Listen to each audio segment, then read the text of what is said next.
So yan po sa mga guys, no, ito po ay lalaki po yan.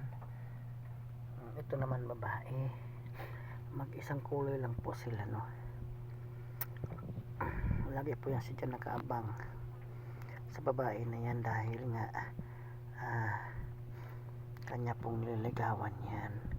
Itong babae naman, tuwing pagising ko, lagi na lang may daga sa uluhan ko. Minsan sa ilong pa nilalagay yung daga, minsan wala ng paa. Lagi po to siya nanguhuli po ng daga.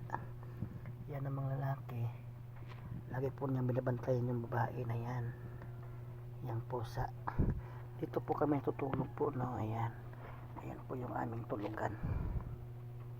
Basta tuwing gising ko nitong babae na tong pusa na yan, ay laging may daga na katabi sa akin. Hinuhuli niya yan, tapos nilalagay niya sa akin. Pagising ko, may daga na. Madalas pa naman sa ilong nilalagay, sa ilong ko. Pagising ko, nasa ilong ko na.